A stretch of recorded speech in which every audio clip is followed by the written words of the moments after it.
I'm joined again by Barry. Welcome back. G'day. Deck checks have all been done. Everyone's fine. They're just getting seated now. Awesome. I don't know whether we'll have it up on screen first. We are going to definitely show Colin Harris versus Johnathan Tjahjono. Let's chuck the top 8 back up if we can. Yep. Just so we can quickly run through those names.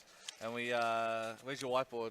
It doesn't matter. So basically, we are watching Colin Harris versus Johnathan Tjahjono. So 4v5. Yeah. Okay. So the winner of that will play the winner of Jai versus Vince. Okay. So, and this is single elim now. So we're now in single elim, but it is best of 3. Yes. So now they have to play best of 3. If they lose 2, they're out. They're done. Their day is done. They get to go home. All right. Well, so I guess that is the question. How are we looking for the actual start of them? I wonder. But look, let's quickly discuss their decks. Hey, how about that? So we'll grab out the deck list for our match. So we've got Colin Harris, and then we've got Johnathan Tjahjono. All right. So from what I can see on here, we've got a pretty standard mono lightning list for Colin. Yep. He is running the new legend in Opus 3 X Death. Right. So the legendary X Death has an ability that just simply lets you break your opponent's board. Right. Just destroy. And it's literally just that's it. They're all gone. Breaks all so the forwards. His ability cost is like lightning. So you need to be basically playing mono lightning to be able to get his effect off. Right. Yep. In addition to discarding another one. Right. Okay. So in there you've got other mono lightning staples such as Adia, Kane. The Onion Knight Alcid combo. Yes. Is explain that because we didn't play it yet. It's a weird interaction. So what happens is Alcid is a 4-drop 6k. Yep. So 6,000.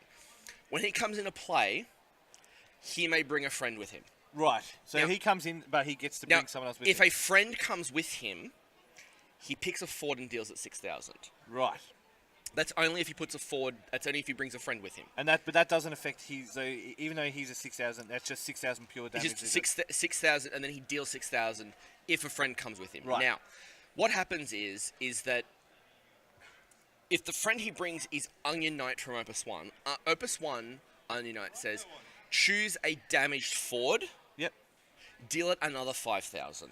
Wow. So because of the way the game works, the entirety of Alcid is finished before Onion Knight's damage goes on. Right, so it ticks Alcid first, and then it ticks Alcid, complete ticking Alcid, including the damage. Then the ability for Onion Knight goes on the pile, the effects pile, and it has been damaged by that point. Right. So it's 11,000. So it's a 4-drop into a 3-drop, deal 11k to something if you wish, and that will wipe out pretty much anything. That will break basically everything. Yeah, unless they've gone full like Kefka backup. You know what I mean? Like a Kefka backup or the other breaker for that matchup. Especially so, this is something that Jono isn't running in his deck, but a lot of other Waterwind decks do. Is they run the Minwoo backup from Opus 1. Right. Now Minwoo is a 3-cost water backup. Yep. That says if your forward is dealt damage that is less than their power, ignore it. Right, okay. So, because Alcid and Onion Knight deal 6 and 5, if you've got an 8,000... It's not enough to kill him in the first instance. No, because the 6,000 gets blanked. Yeah. The 5,000 gets blanked. Wow. So, in that case, Minwoo ends up basically being a breaker against the Alcid combo.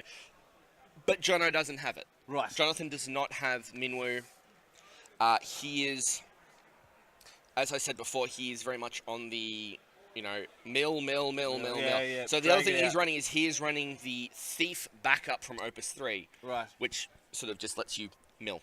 Just a little Riku activate, like basically more Rikus. Yeah, right. This is in addition to the Thief forward, that when the Thief forward deals damage, it mills more cards. Right, yeah. So, they're playing their... Not happy. Well, Jonathan's not happy with his hand, so he's going to get 5 new ones. Colin is staring at his 5. He holds his fate in his hands, sort of thinking, what am I going to do? What am I going to do? Now these So top you 8. can't half mulligan. It has to be all or It's nothing. all or nothing. Yep. You can't partial. Okay. And if you've already mulliganed, the hand you've got is the hand you've got. Yeah. So, because Colin finished higher, Colin obviously chose who gets to play or draw. Right, so he does get the advantage. So there. he gets to choose who gets the first turn. So when they draw on their first turn, they only draw 1 card. Yes. So Which is different from the rest. Which is different from the rest. Normally you draw 2 cards a turn. So in the case of Jono would obviously prefer to go first because he's a mill deck. Yes. If his opponent's drawing 2 on the first turn, well, that means he's already got a life deck, a deck an advantage. Yep. So inside Jonathan's deck is running a lot of very different cards compared to that. So he's still running Uniriku Pain. Yep. But the Una that he is running is the 5-cost expensive one. Right. That so drops, not the two. Not the 2-drop. He's not running a forward Una. He's simply running the 5-drop Una that says, when it comes EX burst, bounce something. Right. And then, if something is put into the break zone, you may choose to banish it instead. Does he pick what gets bounced then, or he gets to pick the forward that's bounced. Yep. So it's similar to Leviathan a little bit. It is a Leviathan right, again because it is an EX burst.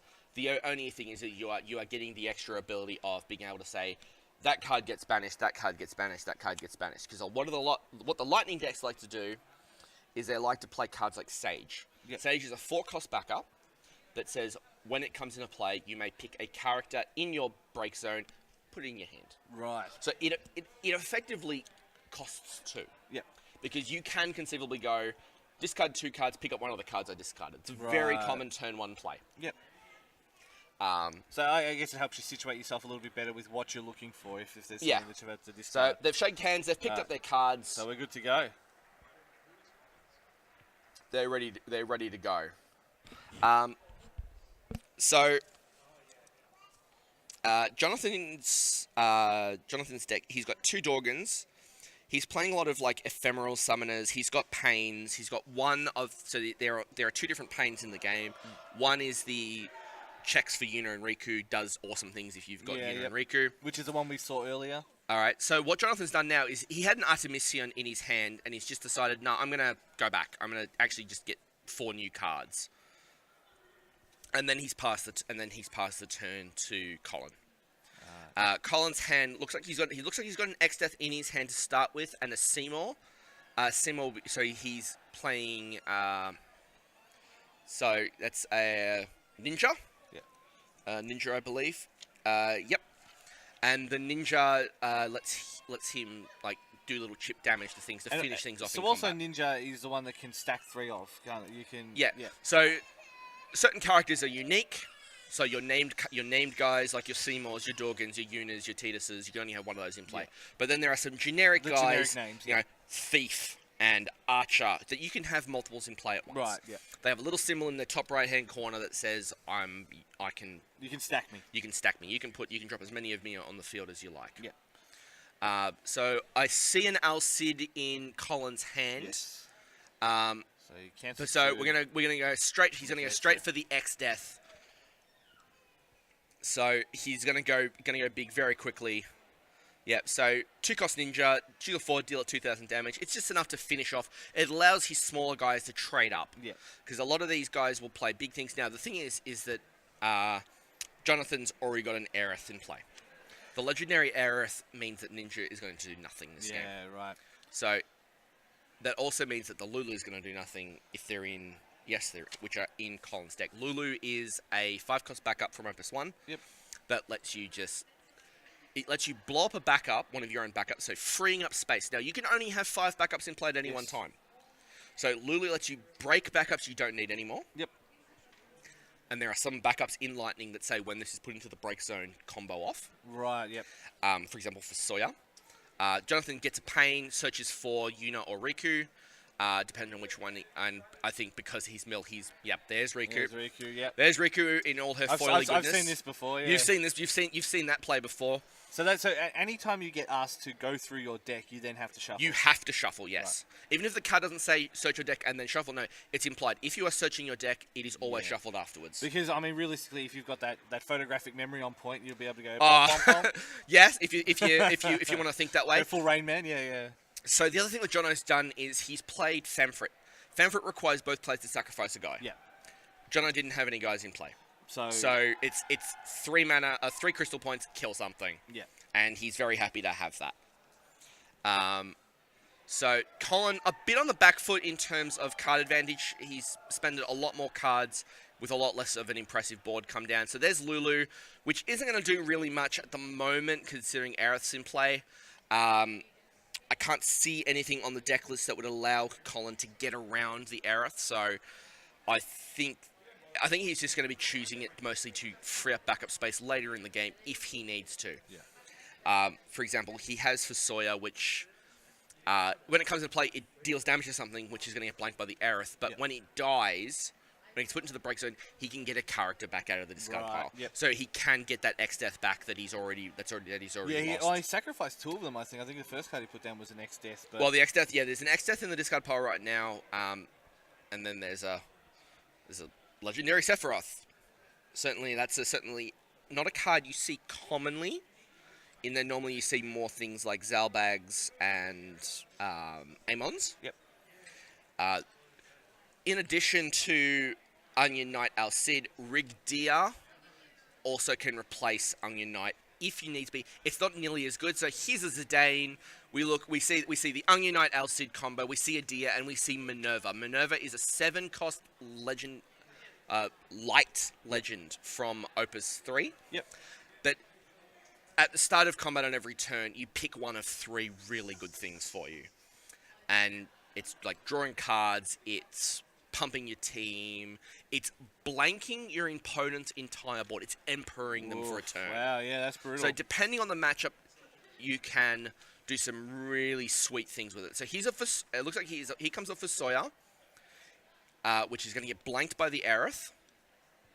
But at least now he has the Lulu to possibly get back something later on. Yeah. So there's the Dane. 3 cost 3,000. When he enters play, you look at your opponent's hand, pick a card, they bin it. If they have 2 or less, he becomes a 7,000. So he becomes much more physically imposing. So the Aerith in play is going to save a lot of his guys from what's going on. So Johnathan has played the 5-drop Yuna and bounced the Rigdia back to the hand. So I see an Odin in Colin's hand. Now, 7-cost Odin is very, very powerful because it's simply choose a character, break it. Yep. And it is an EX, so it can be quite swingy. Yep. But it costs 7. Yeah, that's a lot. It's a lot of commitment you have to make. Now, in the Lightning deck, you are going to have a lot of multiples of some backups that you don't necessarily want. Sometimes you just have to kill something. Well, and especially if there is that one particular card that's just causing you all this trouble. All right, so here's Adia. Adia says when she comes into play, in addition to being an EX burst, when it comes into play, you choose a forward with cost the same as the number of Lightning backups you have, and break it. Right, okay. So and then she has an ultimate ability, which is just death. Yep. Okay. It is exactly what it says on the tin. Yep. Yeah, you know what you're getting. Yep. Yeah, there's no. Choose a forward, break it. Yeah. Generally, don't see that too often because a lot of the times they want Adia to be EX burst broke. You know, for that free break. So a lot of the decks, especially Jonathan's deck, a lot of his guys cost 3. So Adia is going to be key. If Adia goes to the bin, look to see for Sawyer get broken to bring Adia back. So Adia can be replayed. Oh, he's dropped the card on the table. That's fine. He's played it. So in that situation, basically, if it's out, you just have to kind of play it. Well, he's just obviously just fumbled it or whatever. That's fine. I think he meant to. It looks like a card he wants to have in play anyway. So Thief just lets you just little chip mills at the top of the deck. Yeah. So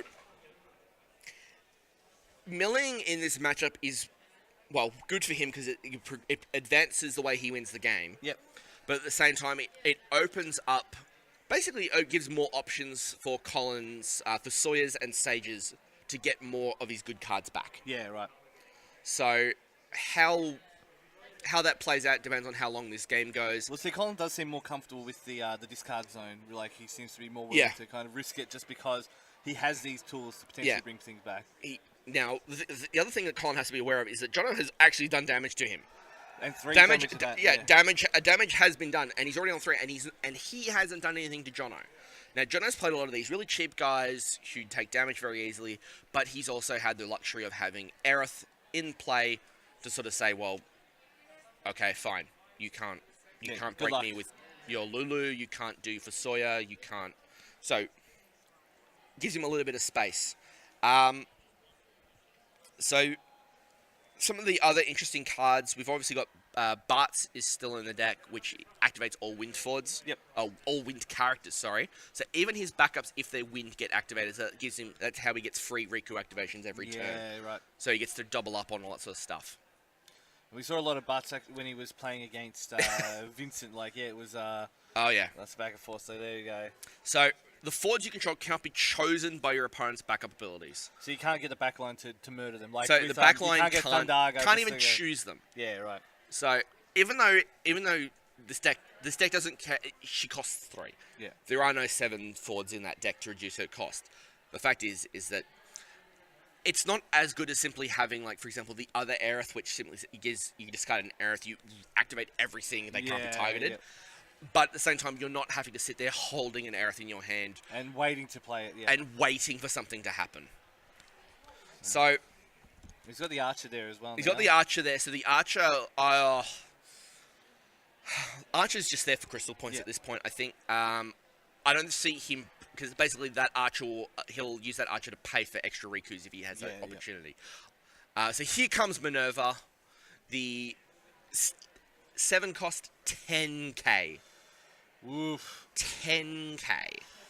Now this is a little bit tanky, yeah. Now the thing about Minerva is that her ability blank turns off Jono's board, which means that Lulu can start destroying things. So all the fords you control gain plus 3,000 power. All characters your opponents control lose their abilities on the turn. They are blank, or you draw a card. Wow. So at the beginning of your main phase 1, choose one of the 3. So that is going to be a very high priority for Johnathan to get rid of. Yes, because it just does so much to counteract what he's managed to do so far. Yeah, he can buy a lot of extra time. So we're discarding some cards. And there's death. There's death on the team. So that's party attack. Whoop. And we're seeing Johnathan tank a bit. And he's going to drop down a Famfrit to sort of get some free value. So there goes both Adias. So the Adia that is going to break something, and then he sacrificed to the Famfrit the card that Adia was going to break anyway. So now what we're going to see is... So it's just a deny there, basically, just to deny him the opportunity to do it. Now, the other thing is that because Yuna's in play, everything's being banished. And he's just simply saying everything's banished. So... the other card that Johnathan's done is that he's played Chaos Walker of the Wheel. Yep. And what Chaos does is it's an EX burst summon. Chaos breaks a character. Right. Yep. But then, if that card is put into the break zone, the player that had the thing broken can put something into play. Right. Yuna means the card never went to the break zone. So it turns it into a 3 crystal point Odin. Right. Okay, so it basically... It's one of those it removes the drawback. Yeah, it removes the drawback. Yeah. It negates the negative effects. Yeah. So, absolutely... So, there's 5 damage. That's 5 damage. So, Johnathan's actually going to be Mr. Benny Beatdown this time. So, there's some damage there. That's to pay for the Odin. Odin breaks the 2 cost pain... 3 cost pain. So, now... we're going to commit some more. So there's a Riku Mill,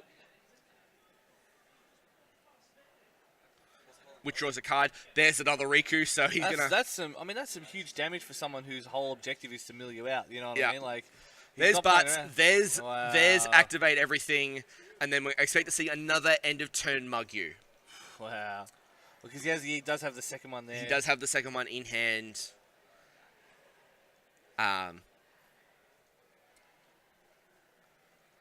Yep.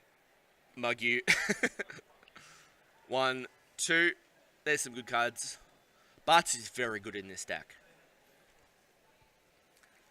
There's a bunch of Bouts has had. I think he's got three different cards now. All of them are playable in their own unique way. Yep.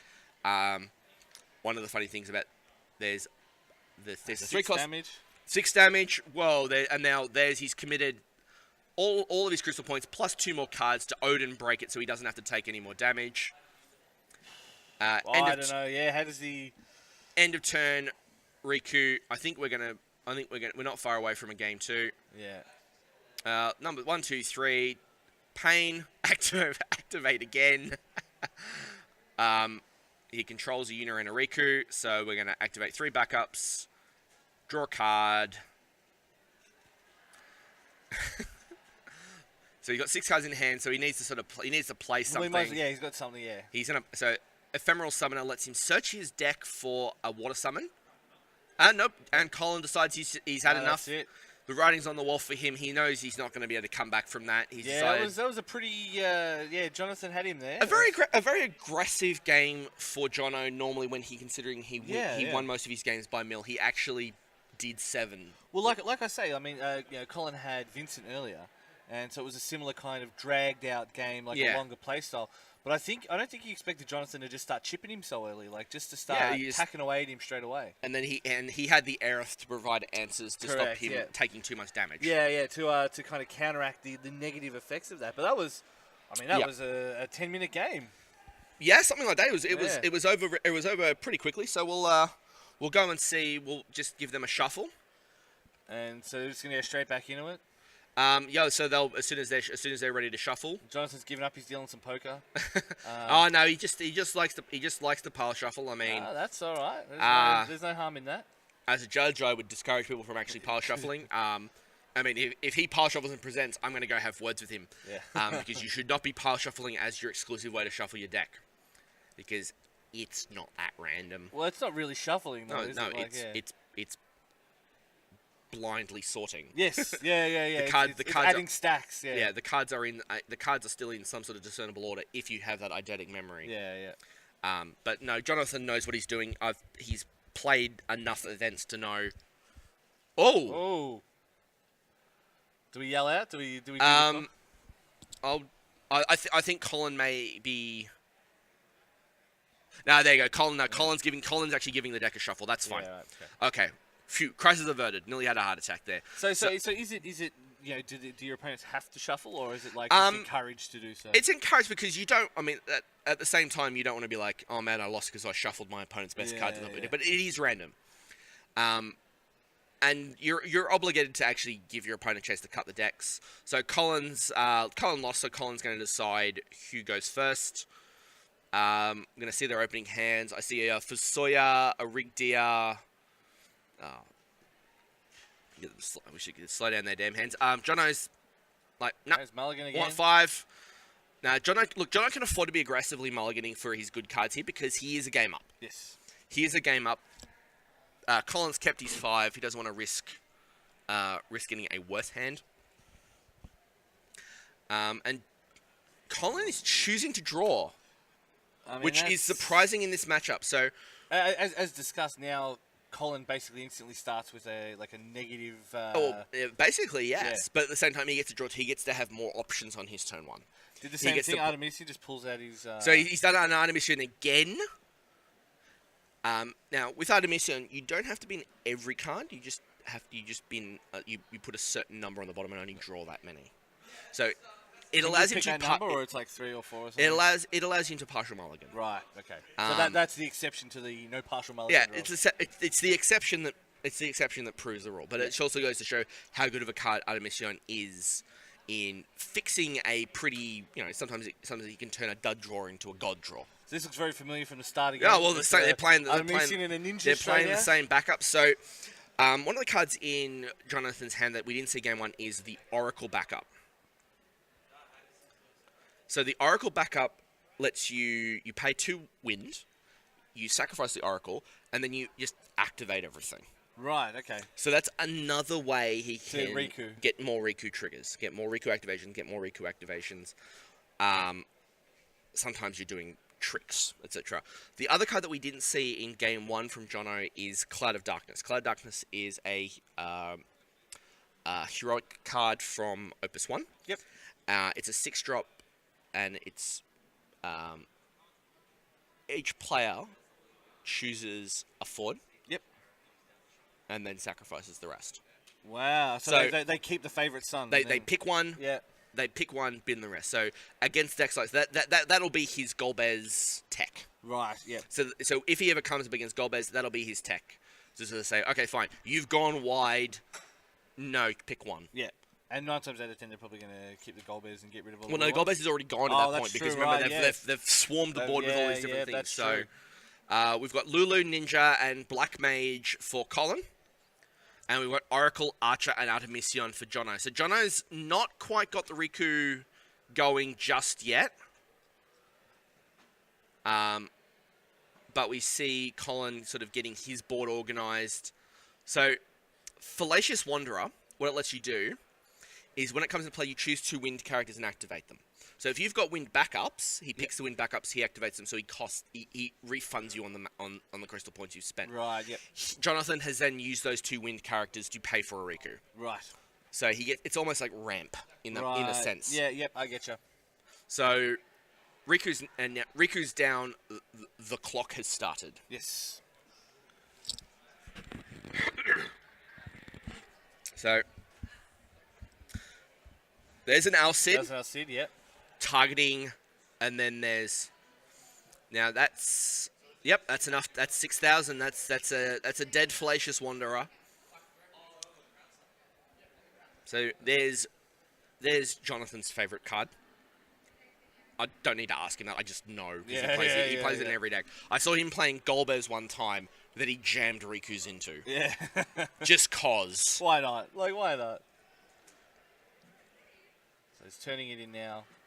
There's, so there's a Yuna, discarding a Yuna to pay for a Yuna, returning Rigdia. He doesn't want to return Alcid because Alcid gets value. He's going to want to probably commit a card to the board here, just so he doesn't have to take unnecessary damage. But no, he's happy to take a point. He's happy to take a point. He might be just sandbagging some, he might be trying to do a Cloud of Darkness get you, because if Cloud of Darkness is your only Ford, you pick that. Okay. So he takes his point, yeah. So he takes his point. It's a barrel eye. That's not that important in the matchup. So he's quite happy to take the hit on that one. So Colin's main phase 2. So there's Alcid being very fancy from Final Fantasy 12. So each opus sort of picks a few of the games to focus on. Yep. So the first game, Opus 1 focused on 7, 10, and 13. Yep. With a little bit of Dissidia sort of splashed throughout different cards. Well, as mentioned before, Dissidia is everywhere. Dissidia is everywhere at the moment. Opus 2 was much more Final Fantasy 12, Final Fantasy 8, and more Final Fantasy 7. Opus 3 was... They know how to sell cards, man. Opus 3 was more Final Fantasy 7, 9, and Type 0. If you remember, that was a very... That's an awesome game. Very interesting game. Got ported to different things. It was a Vita game originally. Vita, the HD, you can get it on PC now, and PS4, and if you wanted to get the Final Fantasy 15 demo, you had to buy Type 0 HD. That's true, you did. That was one way to make it sell. So here's for Sawyer. So Colin's now got all 5, but I don't think he minds because he has got Lulu to basically hammer any backups he wants. So... We haven't seen... So the Eris is obviously still not out yet. No, the Eris is still not out yet, but he has got Yuna Riku Pain now, so he got a free 3-drop 7k. So he gets to untap, draw a card, and now we'll see where he goes from there. His backups aren't... Well, his forwards aren't safe from the backup, so he may end up having to take a turn off Rikuing just to... Oh, no. Here we go. So what is he doing? He is playing Fallacious Wanderer to basically get some free creatures on the board because he has got a lot of cards in hand. So he's going to keep playing more and more cards. He's going to draw lots of cards, put lots of things on the field now, just to try and set up a defense that can survive the Lulu, the Fasoyas, the Black Mages. So there's the Dane going to pick apart Colin's hand. Colin has a chance to respond now if he wants to get like a free kill. He's thinking about it. He is gonna free kill. So there's Exodus, the Judge Sal, which blows up a whole bunch of stuff. Gives the board a bit of a clean, and it also means he has no cards in hand for the Zidane. So he figures if he's losing his best card anyway, he might as well just take the world with him. Well, that's it. Yeah, that's the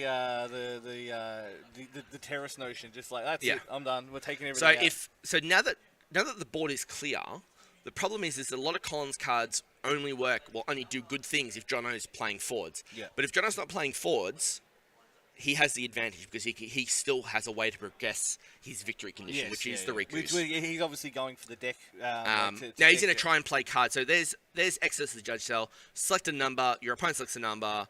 Break all forwards of those numbers. So because a lot of Jono's forwards are 3 costs, Colin picks 3. Jono picks whatever Colin has the most of. Yep. And then boom. That's it. Out you go. So we just get some free mill in there. So he's cleared up his backups a little bit, so he can still play more.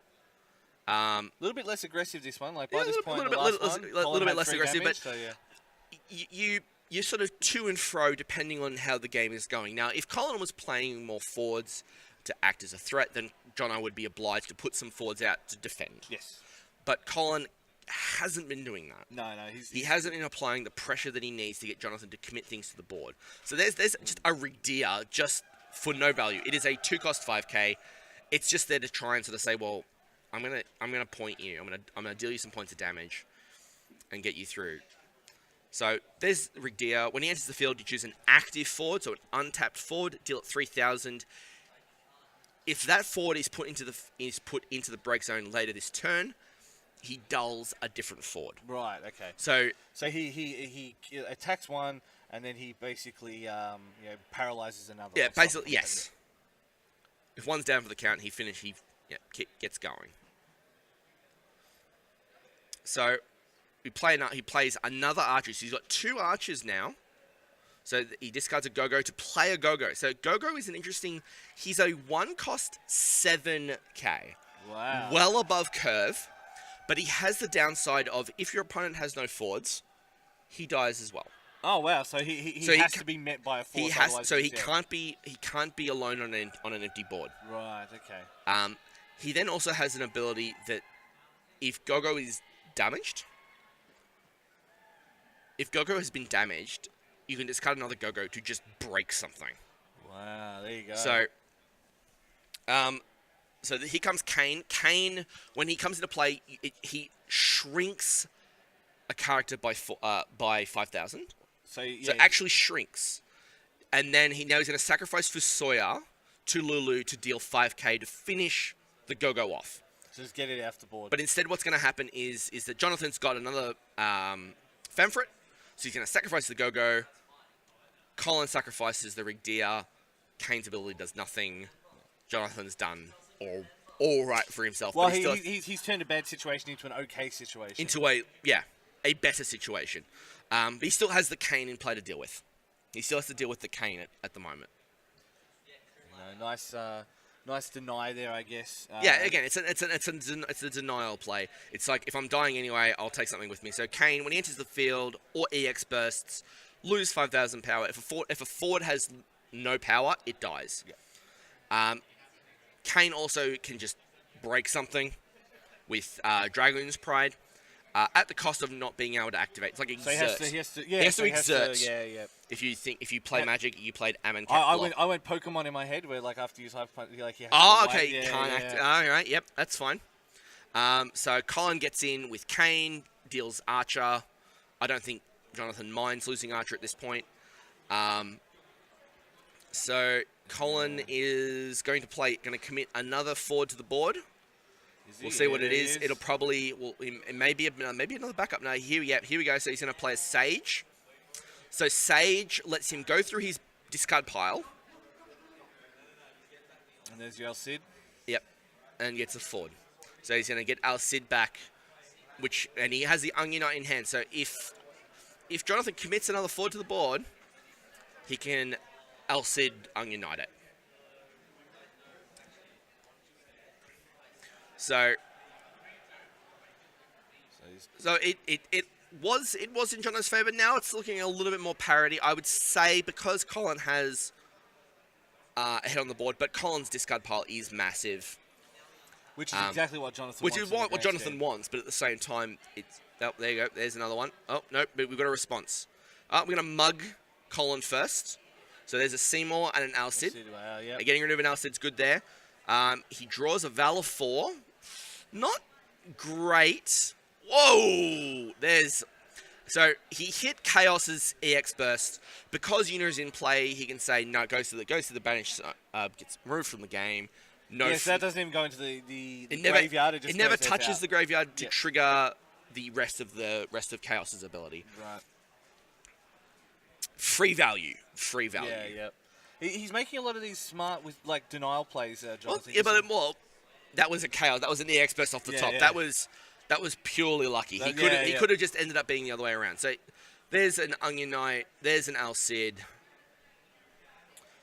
For no value at all. He just wants to deal 7 and get it over and done with. But I think Johnathan may now be obligated to drop some forwards as well.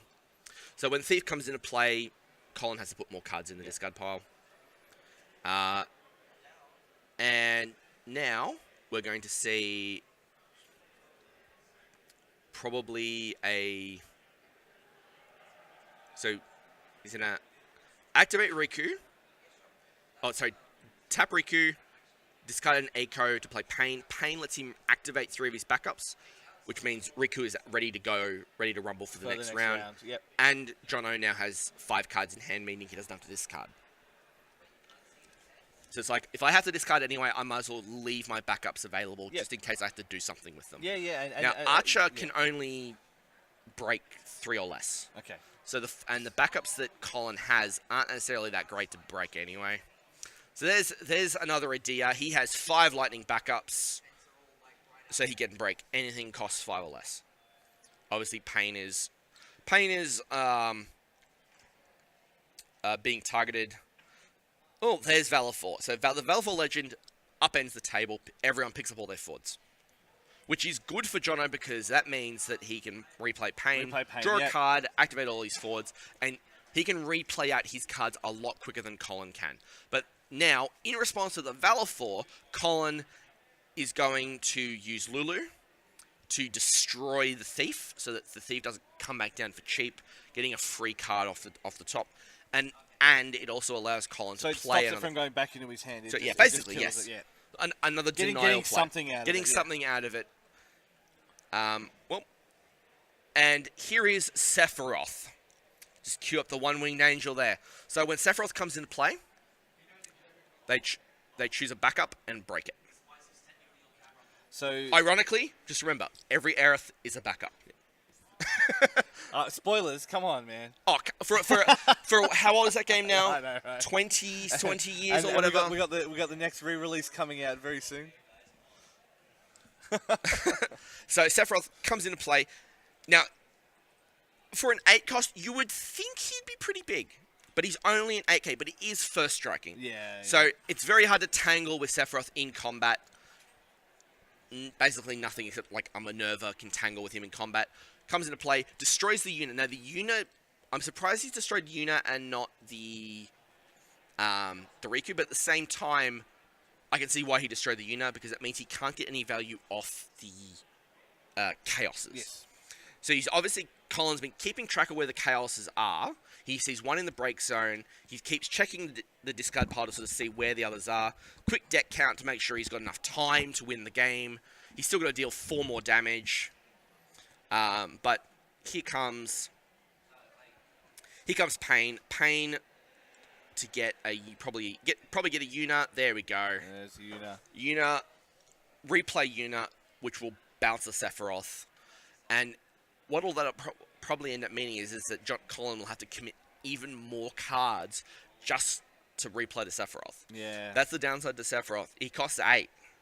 You know, it's a lot of every backup you control plus cards from your hand. Yeah, you'll have to discard for that. I mean, that's a lot of mana. Yep. There's Yuna bouncing Sephiroth. So yes, Colin gets 2 cards every turn, but at the same time, you can't really commit 4 cards. Well, commit a lot of cards to sort of. Oh, there now. There's Kain. Kain shrinks Pain by 5,000, which kills Pain. Johnathan drawing for his turn. So Colin hasn't recommitted to the Sephiroth just yet because he's had the Kain to play instead, which gets instant value for getting rid of a Ford. Johnathan seems a bit more he's concerned this time. He's a little bit more concerned. He's thinking, oh dear, they have a Kain, and I know about the Sephiroth. Yeah, I know. Well, and that's the thing. You know, he's got a quote unquote pocket Sephiroth, but I mean, it's still 8. Yeah, 8 crystals. It's not. Yeah. Yeah. Well, so there's a Riku activation. I'm guessing we're going to see a Bart's here. Oh no, there's a Pain. There's a Pain. Wow. Yeah. So he's discarded a card to get the Pain out.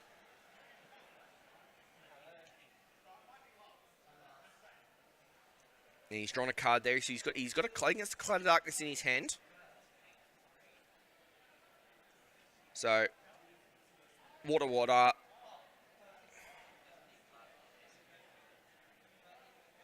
He's debating whether to. He's pondering his next action. So here's a Thief, just to get another point of mill-in, and just a block basically. So something to take a bit of damage. It's just he's just there to block. Because you're not going to win with a 1,000. He's just going to try and provide more things than Colin can deal with.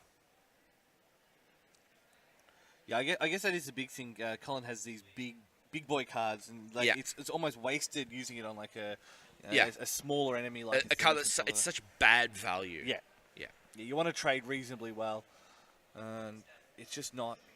I mean, he's got to be running low. Like he has to be running low. Like that shadow. So here comes Adia. Adia's going to break Pain, which I think Jonathan's going to be quite happy about. There's Lulu to finish off the Thief. So one. That'll be. He has to do it in that order in case something happened, which meant that the Adia trigger fizzles. So there's a deck count. So it's about 8 or 9 there. About 8 or 9 in Colin. So Colin's got probably about maybe 2 more turns. 2 or 3 turns. Yeah. And I guess that's the one nice thing about this game is there is that kind of ticking clock. You know what I mean? Yeah. Even if so there's Valifor. Valifor's going to deal 3,000 to everything because he controls a Yuna. It activates all these backups. Yeah. Guess what he's doing now? There's a Riku. There it is. It's a Riku. There's a Riku. There's another X-Death gone. Yeah.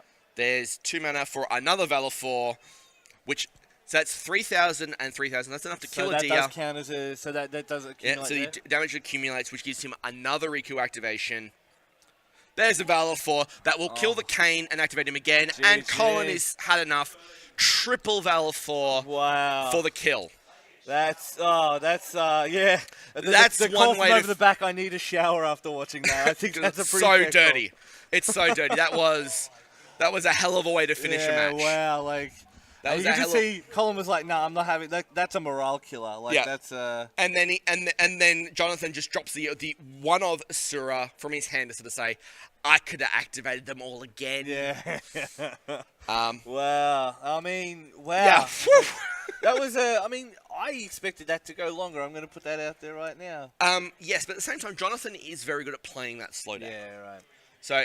The experience that he has in playing a deck that he knows deep down and picking very his well. moments to jump in. He timed. I mean, obviously he had to draw the cards. He had to have the cards in his hand to make the correct decisions, but he made those correct plays. And I mean that the triple Valifor to end just shows that. You know what I mean? Like that was dirty. That was him showing off. Yeah, right. That was styling. That was style points. He probably could have just waited just in case, but no, he wanted to get it over and done with. Yeah. He wants to get on with it. He wants to go to Japan. He wants to go to Japan. Yeah. But he's 2 game wins away from that. He's correct. 2 game wins away from that Colin, now. So. Colin goes home knowing that he did make top 8 in the first Australian National of the. Colin does get to go home. The final Fantasy TCG. Yes, so Colin, I've seen him around for years. He's from New South Wales. He's come down. I think he's a Wollongong boy. I think he's a Woolly boy. From the Gong or whatever they call it. Yeah. Don't judge me. I'm from Melbourne. I don't know all the nicknames for those people up there.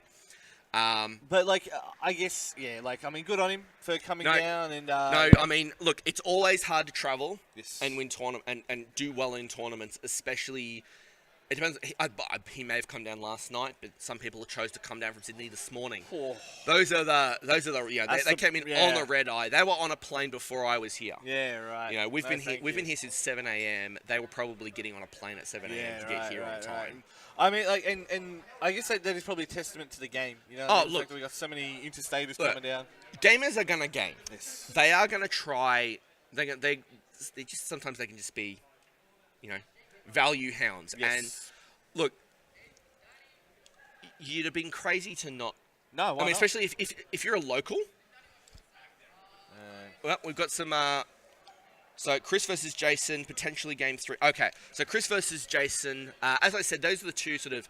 They're the big voices in the community. Yeah. They are probably going to game 3. They are probably going to be the match we have on stream in a moment. Yeah, just depending on how long they go.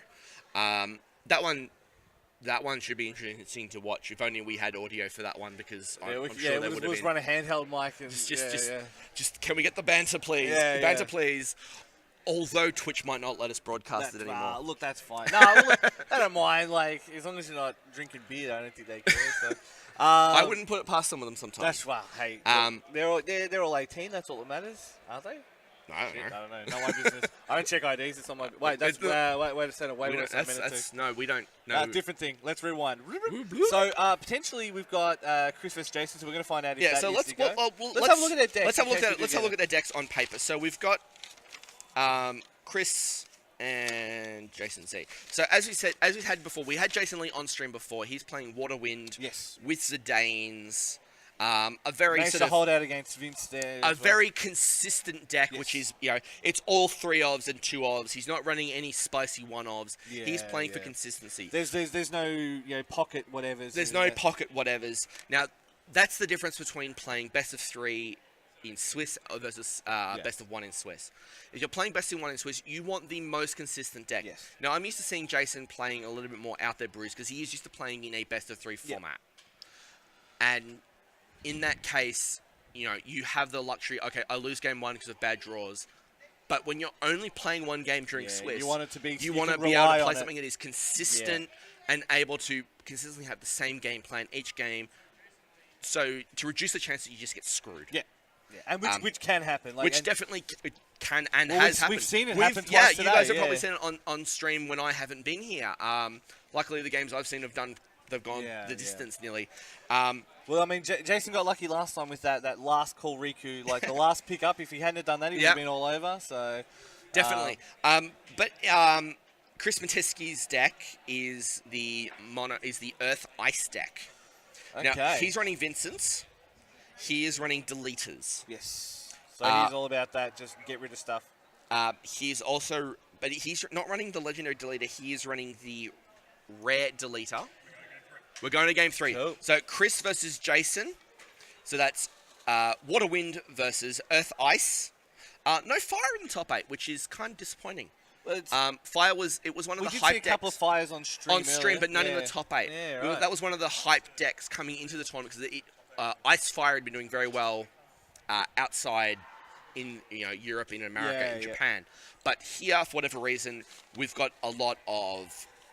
We've only got 1 Golbez. I expected probably 2 Golbezes to do well. It seems like such a good mechanic. Both Golbez mechanics seem very good if you play to their strengths, kind of thing. And in a lot of cases, you can sometimes jam them both into the same deck. Well, I mean, it's a bit greedy though. You should surely that'd be a little bit greedy if you. What's the Wall Street quote? Greed is good. Greed is good, right? Greed is good. Yeah, right. Fair enough.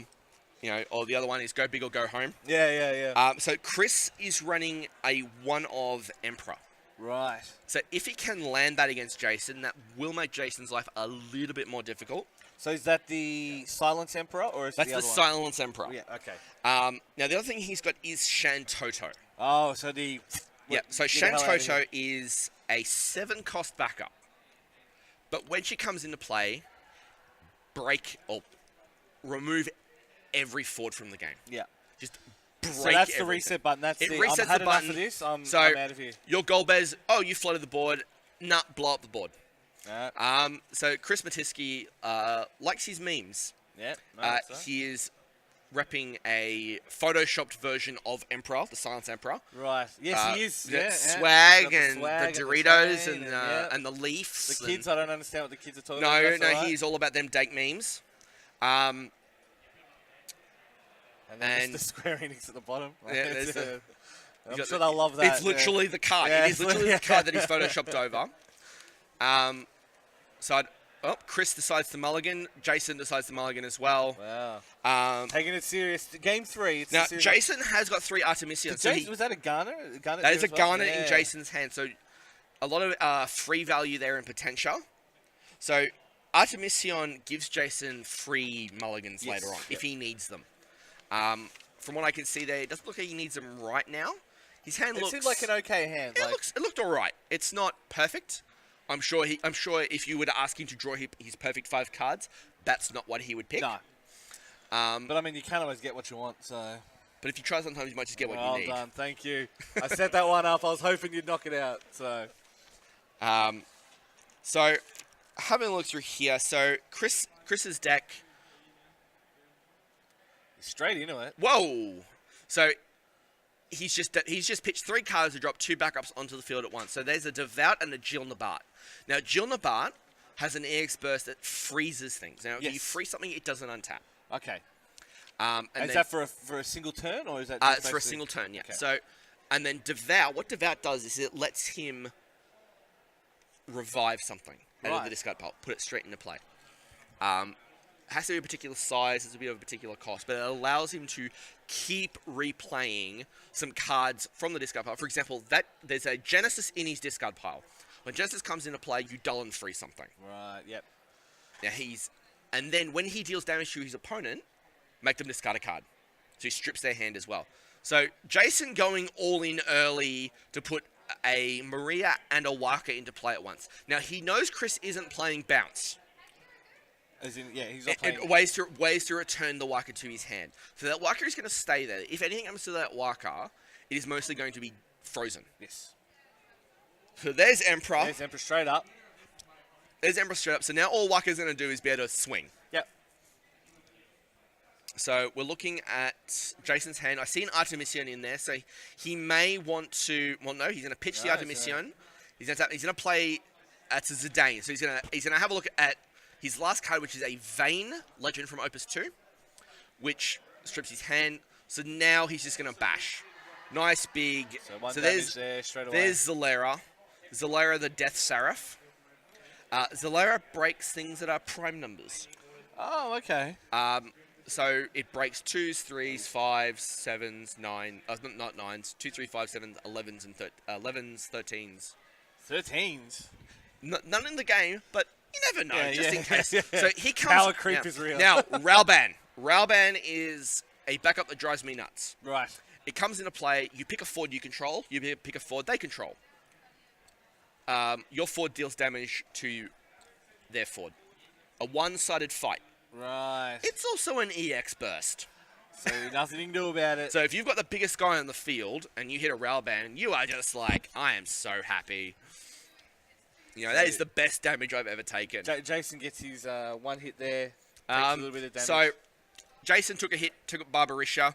Jason has hit back at Christoper, but Chris has hit a Jill Nabat. Jill Nabat is going to freeze that. Oh, look, there you go. There's the keychain on the Waka to remind Jason that Waka is frozen. Waka's having a chill. He's having a timeout. He's relaxing. He's chilling. Yeah, he's obviously been playing around in freshwater because saltwater wouldn't freeze that easy, but that's all right. So. Bit too long in the Blitzball Stadium. Yeah. Bit too long in the Blitzball Stadium. So there's a Riku for Jason, but doesn't do anything because Emperor's in play.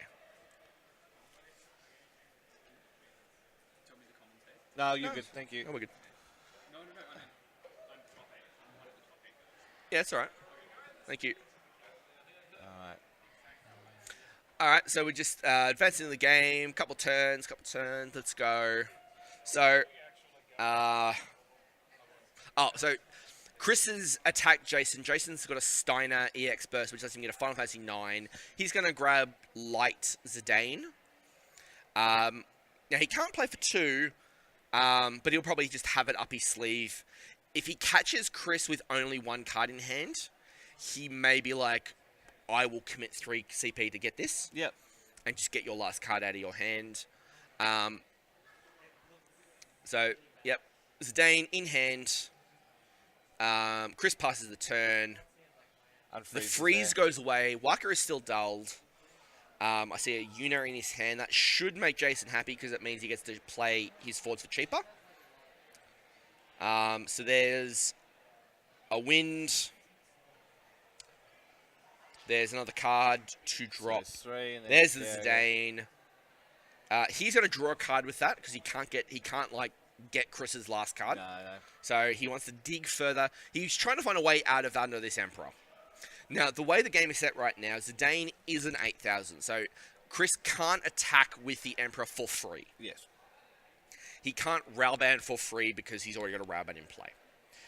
From what I could see from Chris's list, he hasn't got a way to break his own Railband.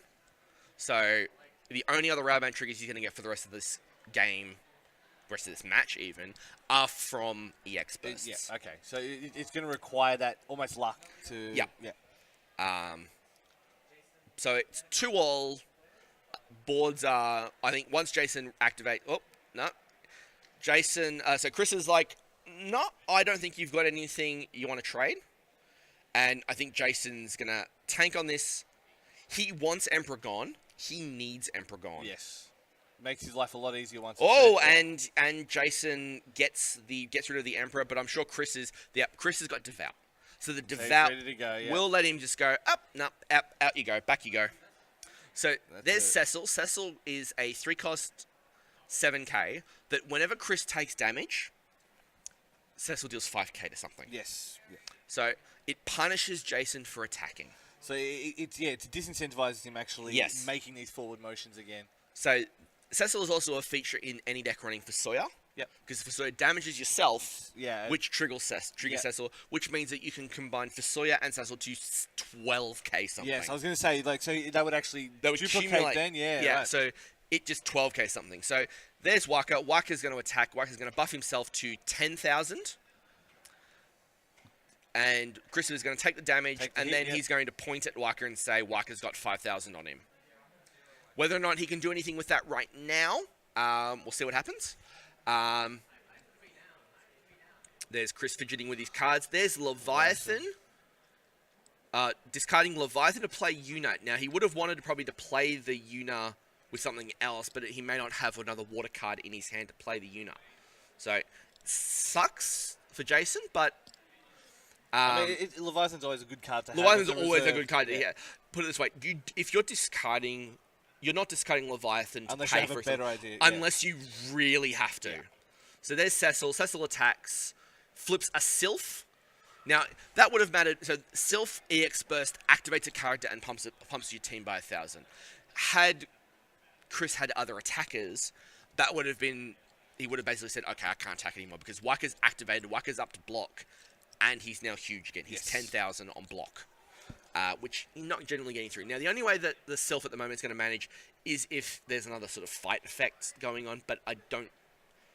Again, as we said before, the only way he can get Railband triggers is off EX bursts. And they're still just trading one damage. One damage. It's back and forth. They're not... So, Devout is actually going to get Genesis back. I was expecting him to get Emperor.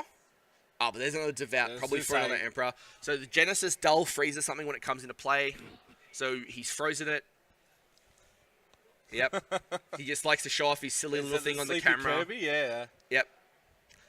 So Waka, so Jason now has a Waka in hand, which means he can activate status reels if he needs to.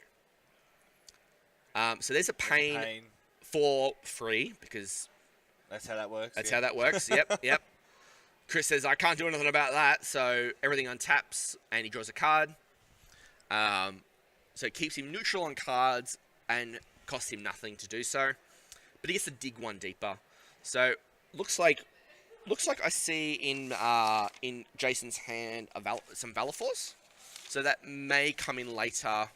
But right now the pain is an 8,000, which means she can reliably hold off Chris's team. Yeah, any forward. Yeah.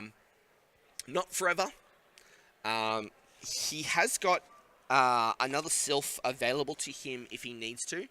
Jason also has Kakulanes. I don't know. Again, can't see his hand. Oh, there we go. So he's going to commit something to the board, discard something else. There's a bout, which activates the Riku. Wings, yep. So I sense a Riku activation in our future. There it is. So there's Genesis, Opus 3 Legend, 7 cost 4k, comes into play, choose a forward opponent controls, dull it and freeze it. Then if Genesis hits your opponent, it does some work. Alright, so here's Shiva. Shiva chooses 2 things your opponent's controls, it dulls them. It gets them out of the way, which means he can attack for 2 for free. Shiva, of course, being a summon. So. Shiva, of course, being a summon, classic summon, in basically every Final Fantasy, I believe. Yeah. So there's Genesis. Now, Jason's got a Valafor, so he's going to play for free. He's going to deal 3,000 to everything. Activate all the forwards. Waka status reels now. So the Waka status reels sets Genesis's power to 1,000. And Genesis loses all abilities. Because he's already got 3,000 damage marked on him from the Valafor, he dies. So it does count that way, okay, He dies. Cecil comes in 4 damage. Unless... Oh, no, here we go. And he flips, and it's a Steiner, which Jason's probably pretty happy about, which means because he gets another Final Fantasy 9 character. So you can now look through the decks. That's an EX burst as well? It's an EX burst, gets a search. So we'll see what he gets. This is game 3 of their match. So they've played 2, they're 1 apiece. So are we the choice matters. Yeah. You were saying that Chris has Deletea in the thing? A different deleter, but the deleter, I just realized actually that deleter, when you play that deleter, it breaks one of your own backups. Okay. So it's so he doesn't kind of want to use that yet. It's a cheap big thing. Yeah. So he may want to play the deleter if he can play another Rauband straight away. Yeah. Okay. You know, but that's how it's his backup management strategy. I didn't realize that until now. Apologies, guys. We haven't seen any Vincents. We've seen some Yufis get pitched to. Considering the Vincent was the big part. Like Vincent he hasn't played it. Whether that because he doesn't think he needs it or he just hasn't drawn them. You know, that's they're 50 card that decks. Can happen. You know? Yeah. They can happen. We've got a bit of a crowd there. So they're still going. They're still deciding. They're taking their sweet time. I see a Riku in Jason's hand for a mug. I see an Archer, a Zidane, and a Valafor. So Waka's going to get in there. The thing about Devout is that Devout can bring us something back at instant speed. So Waka is going to go 9,000 with Maria, 10, 11, 12. Nothing, even if Chris brings something back. There's one of the deleters as damage.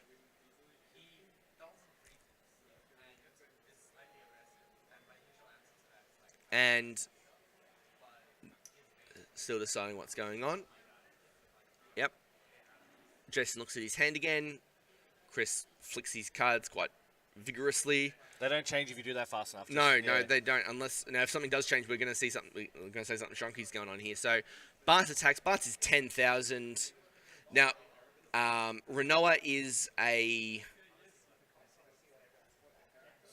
Slowly, he's built that damage lead back up. Yeah, he's got that damage lead going. He's got the life lead. He's got this up his sleeve.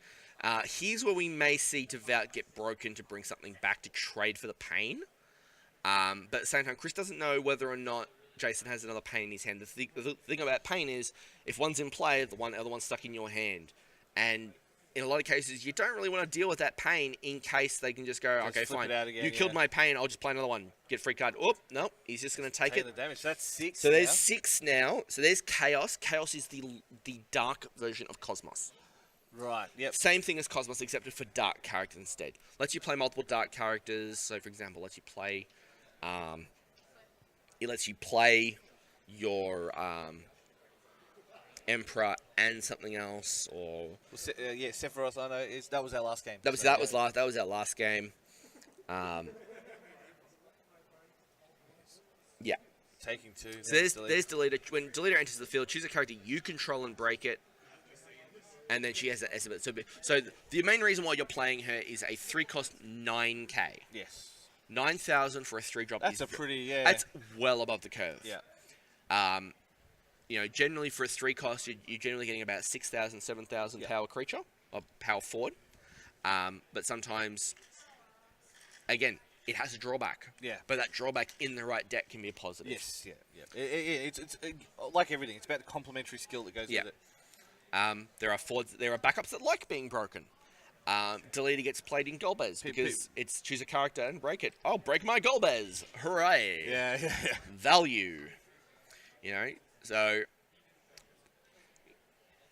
building your deck to take advantage of some cards backup, some cards, you know, downsides. I use that term very loosely in some cases.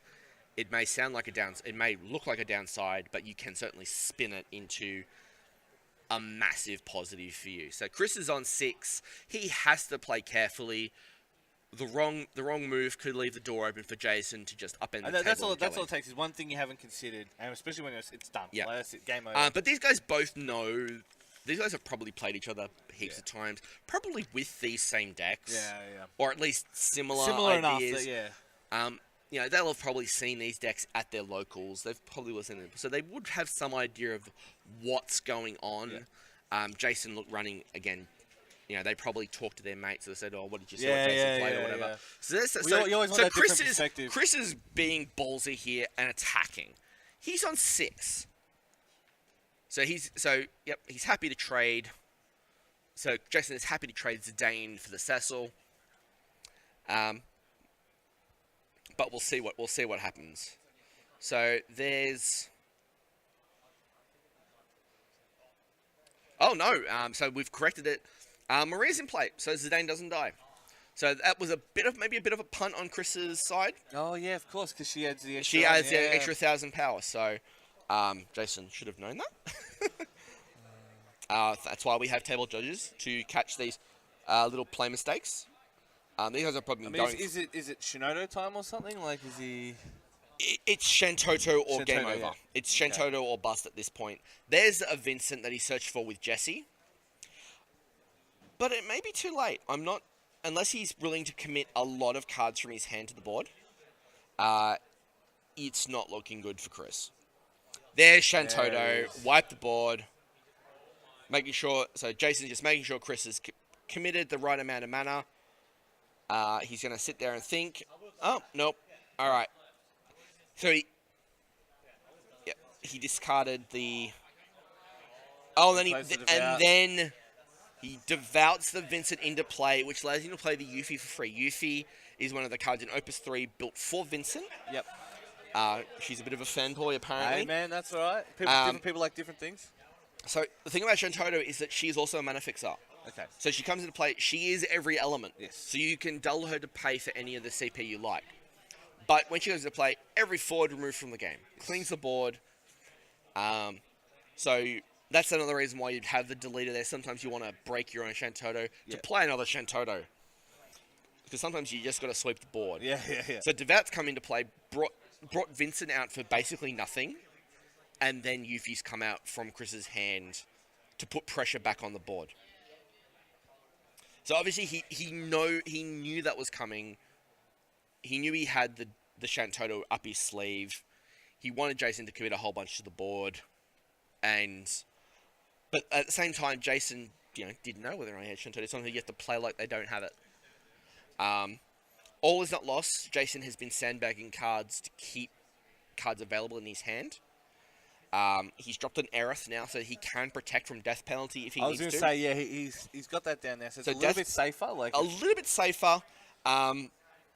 It's just, the fact is that death penalty costs 5. Yep. And a Vincent.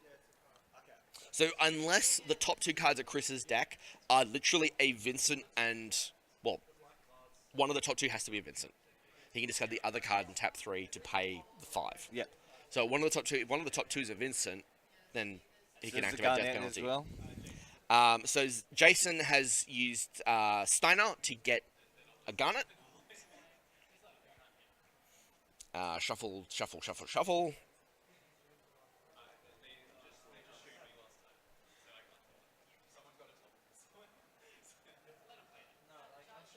It's quiet. It's, Yeah. this is the quiet contemplation. It's getting quite tense. You know, both players know that this is this is their last game today. Yeah, well, yeah, that is it. Whoever loses this is going home. There's no, yeah. So And pressure's on. neither player wants to go home. I'm sure these two, at the start of the day, if they said you're going to play in the top 8, they would have been like, please no. Please no. So there's a Riku to play a Valor 4, which activates everything. Deals 3,000 damage to everything. So it's going to mark some damage on them. So maybe he has something up his sleeve. But no, I think he's just doing it just to get some free value. There's a Garnet. He's checking to see if there's a Vincent in there to sort of break a whole bunch of stuff. But at the moment, he can only break either Garnet or Steiner. He can't do both. I'm sure he would have loved to be able to go boom, boom, kill two things at once. 2 for 1 them. But no, I think he's just going to bash.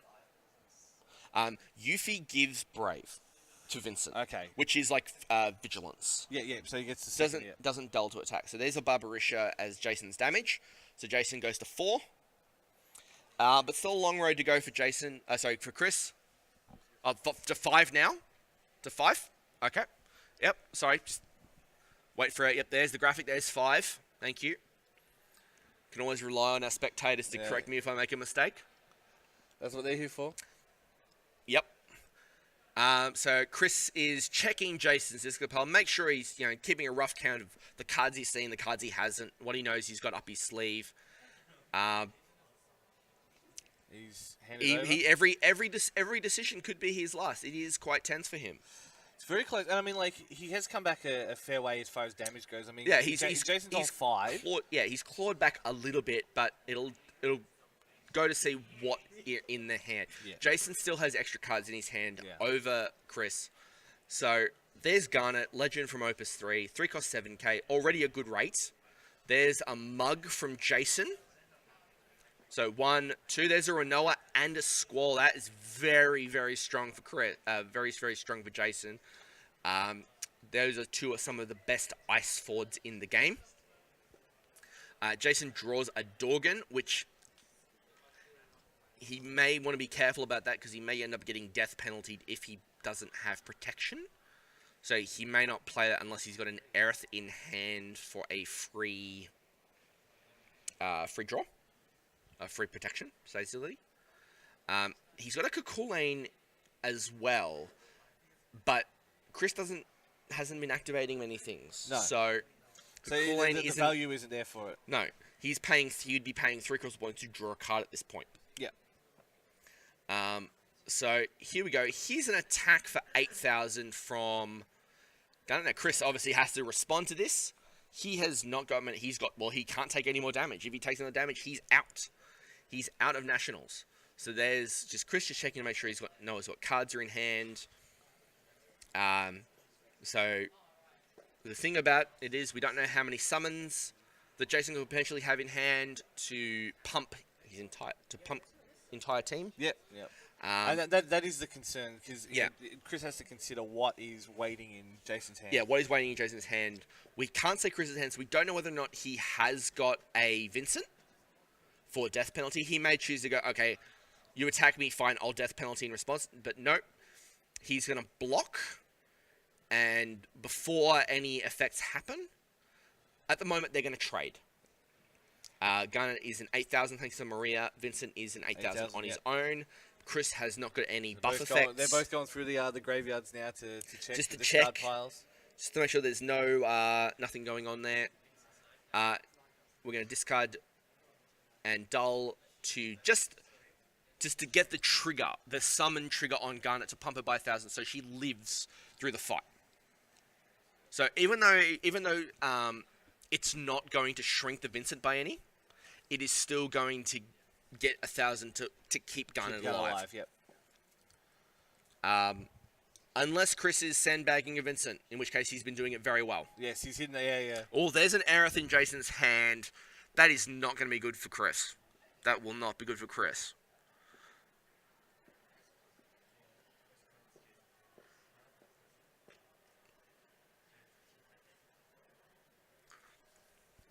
Looking at those cards too many times, Chris isn't going to make them change. I mean, he tried the shuffle thing. He tried the shuffle thing to make, and he just keep. Is it changed? Nope. Is it changed? Nope. Yeah, it's just doing the mental math at this point, just trying to figure out. I think he's trying to figure out if he may have a death penalty. He may be like, I need a death penalty here.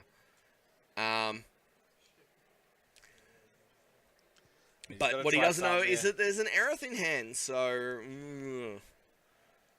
if he decides to tap 5, discard a card, and a Vincent to activate death penalty, he's going to get blown out by that Aerith.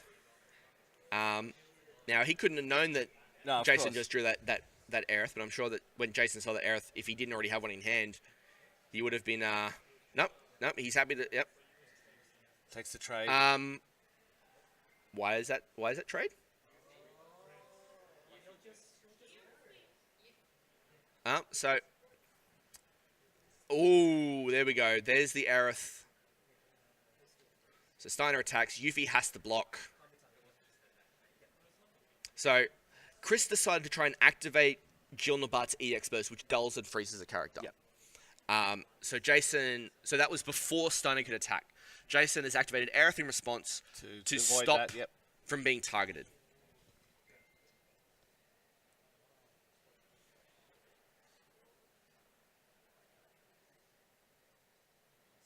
So, pay 3 for Vincent, discard for... So he's got 2 guys onto the field for 1 discard and the rest of his board. So he drew very well there. Secondary Shantoto. Steiner on deck though. So the Vincent that's in play right now is a unique promo that was given out near the start of the game. It's promo number 2. So it was actually given out in the 3rd month of organized play. Wow, okay, yep. Promos these days are alternate art, but the first 3 promos that were released, a Lightning, a Sephiroth, and a Vincent, were all unique in their ability. So the Vincent in play lets you discard another Vincent. Right. To give it Brave, First Strike, and another 5,000. Right. So it goes from being a 3 cost 7k to a 3 cost 12k First Strike haste. You know. Jeez. So, but that Vincent is usually there to discard to the other Vincent for death penalty. Yeah. But in this stage, he has to put things on the board, otherwise he's going to die. So there's the promo Vincent. First Strike, Brave, 5k. Nicely called Limit Break.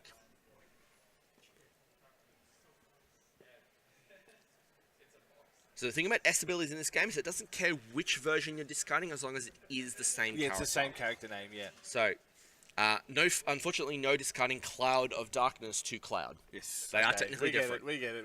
Yep. But we did see people basically sacrificing other clouds to Cloud. Yeah. Oh, I think every Cloud worth playing runs has an S ability on it. Yeah. So, there's the promo that we posted before. There's the legendary from Opus 1 that is still quite pricey. Yeah. Especially in foil. So that still happens? Like, you still got to pay a lot of money to play your decks and everything? You can still, a first print run Cloud is probably, in foil can be, upwards of, $50, $60 depending on, obviously card condition, that sort of stuff. So Steiner's attacked, Vincent blocks. So it's a matter of what's he gonna do? Oh, there's taps 3 for what have we got there? Possibly a. Oh no, it'll be a Cocoon Lane. I think it's a Cocoon Lane because he's got. Yep, there's a Cocoon Lane. 4 dull characters. So that shrinks by 4,000. So the 7 cost of Vincent now is only a 3,000, which means here comes, I believe, a Valor 4 to finish it off. Oh, there's a Leviathan to bounce Oh, to pay the cost. Yeah. Leviathan to pay the cost. So he's going to draw a card. Hopefully he remembers to draw a card.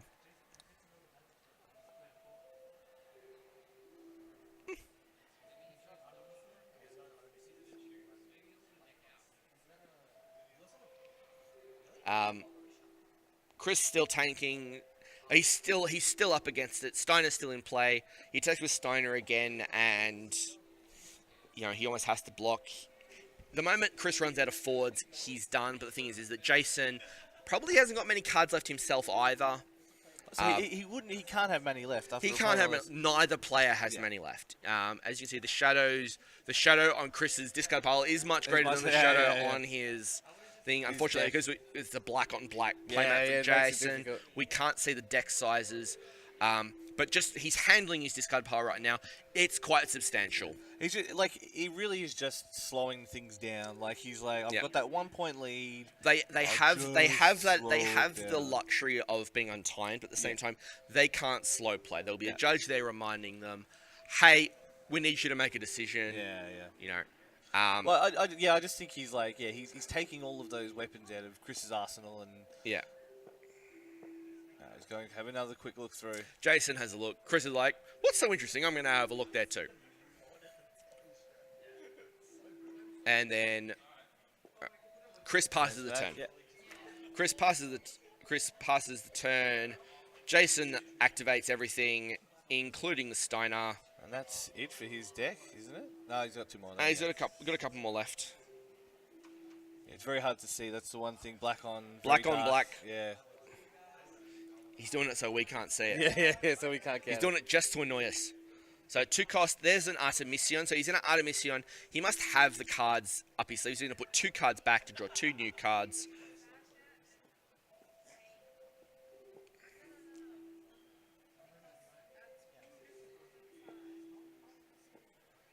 And the math is going on. Math is going on. Oh, before you choose, I'm going to do something to you.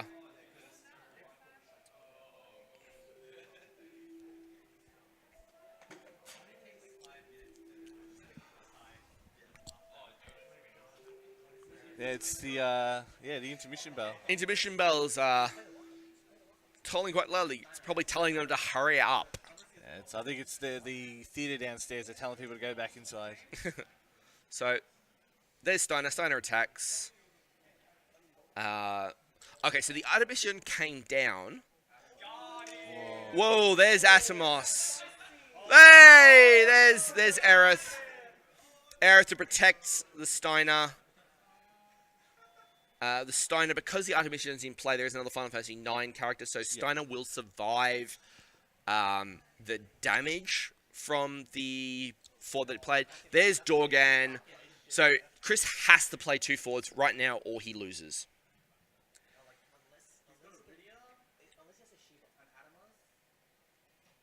There's Iridia.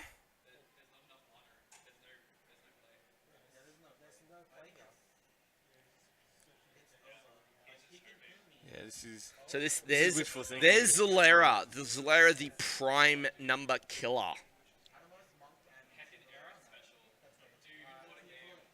This is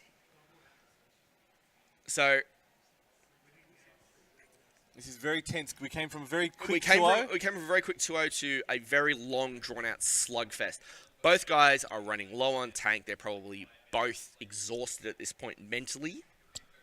It's been a very long day. I did see Jason having a nap in the aisles before. That's a good idea, I think. So Jason probably had a power nap. He's probably feeling a little bit fresher than Chris, but Chris is just a little ball of energy. As you can see, he's flicking his cards and shuffling them all around, so he's just going absolutely nuts. And Jason's probably thinking, what's Chris got? Chris has just left an open board. Does he think Chris has forgotten he's on 6? No, Chris knows he's on 6. He's just wondering whether or not you're going to walk into another pain, which is going to possibly be, well, ironically, be painful when Chris reveals that there's a Zalera in his hand that will break now 3 things. Because it breaks prime numbers, and 3 and 5 are both prime. There's Zalera, 2 cards. Oh, but he can't cast. He can't. No cost. No cost. No way to cast it. Yep. All right, GG. Oh, that's it. All over. Jason defeats Chris 2-0. That went a bit longer than it probably had to there, I think. Probably. But both guys are taking the time. They both know what if we miss something. Yep. 2-1 to Jason. Yep. So there we are. Do we have any other top 8 results that we can report there? Sorry? So Johnathan. Johnathan. Oh, yeah, we had that on stream. Yeah, we know that. We had that on stream. Jai lost to Vincent. So Jai, the undefeated curses, Gets beaten by position 8. Position 8. So 8 beats 1. So that means that we're going to have Vincent versus Johnathan. Yep. So Vincent's going to go from a water wind to another water wind. Very different water wind, but still water wind. We just had Jason beat Chris Mattiske. Do we know what we've got some players here milling around. Do we know what happened with Jason Lee versus Falks? You 2-0'd Michael. Okay, thank you very much. So Jason Lee will be playing Jason Zhe. There you go. Look forward to, okay, see the locals. So okay. It's two locals who are used to battling against each other. Yeah. Run backs. We'll see what happens.